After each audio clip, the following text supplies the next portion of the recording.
because I don't want to see nobody suffer like the victim who they say we killed suffer, his family. Nor do I want nobody to suffer like my family suffered for us being wrongfully incarcerated. Amen. So anything we can do to change that, that's what we're working towards. And right now, one of the big things that we're pushing on is ending the 13th Amendment. So for y'all who don't know what the 13th Amendment is, that's saying anybody that was duly incarcerated could be considered a slave in this state. I thought slavery ended in 1865. Somebody correct me when I'm wrong. So that's what we're fighting right now. Yes, sir. Citivism is, we should have been institutions that the more education that you are allowed to get while incarcerated, it actually lowers that rate for a person to go back. Because more education means better job opportunities. It means that you've been in the class or classes where you started to address your ideology. You start to deconstruct and reconstruct. And they don't want you that's weaponizing you. It's weaponizing you in the sense you're no longer the person who you once were, and you're not going back into these institutions what's fueling their economy. What it sounds like is they well, when we say they, it's like the system don't want prisoners to rehabilitate themselves in jail, as far as even just wisdom and knowledge. But long as there's a library there, long as people have cases and want to know more, and is you get wiser, I think, as you do so much time and you go in and out of prison, out of the system, that you want to do better, and so you go seek it with whatever the tools that you have. And I don't think the system can blame a black brother for doing that, or a black sister. They can't keep us down forever, and it's a shame that that's maybe what the overall agenda is for black people not to rise and have power. But it's like it's inevitable. It's gonna happen no matter what. We just we can't change maybe the whole world and the whole black community, all of the cultures. We just gotta start, little places, and you guys are doing it. Y'all exemplifying it for me and others, because we see y'all doing it in the neighborhood. So we just gotta make it like more aware, bring more attention to it. So keep doing it. I applaud y'all for being y'all. Well, most people don't know the 13th Amendment that he just described. Illinois was the first state to sign it into action.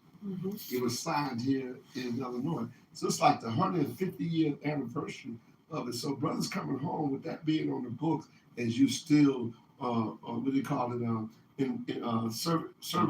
involuntary servitude. So me and Craig and some of us been working on crafting a piece of legislation to have Illinois to take that off the roster.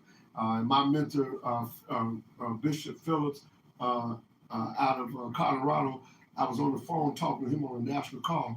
He said, son, don't worry about it. We the first state to pass the law to take it off the books. So we're going to take that law, we're going to massage it here, and we're going out to Illinois.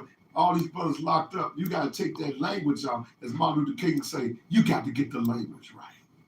So we're going to do that, and then we're going to go to Pathway to Citizenship, but we're going to be launching something that we're going to put it on the individual, take about 5-7 things he need to do over a period of time. And if he does that, his record is expunged or cleared indefinitely. And then we're going to come back with boycott the prison, just say no. Then we'll come back, we ask the young brothers stay out of jail for 5 years. We're going to mentor them up in a pilot program with the man here. All the guys been home. A lot of guys been home, ain't been back. They've been home 20 years for business. So we want to take them young business. Say, stay out of trouble for 5 years. We're going to match them with black men who've been incarcerated, been in lead, some of the guys, and we're going to see how they're going to stay home with education and knowledge. So we're going to boycott the prisons. Just don't go. Just like that. Just don't go. We're going to get into this spot block commercial, and you heard it here with Brother Craig, Sister Afrika, and Baba Revin fellows.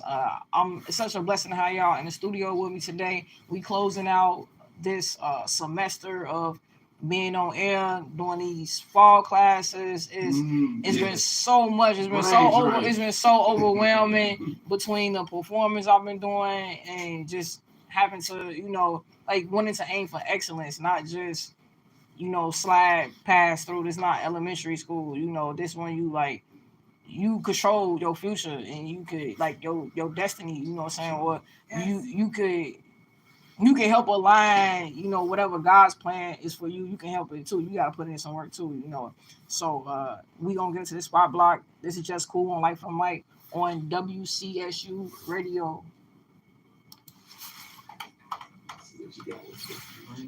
Okay, cool. We okay? We doing all right? Yeah. No, I hope I'm doing all right. You know what I'm saying? You see, you know how to facilitate. I'll try.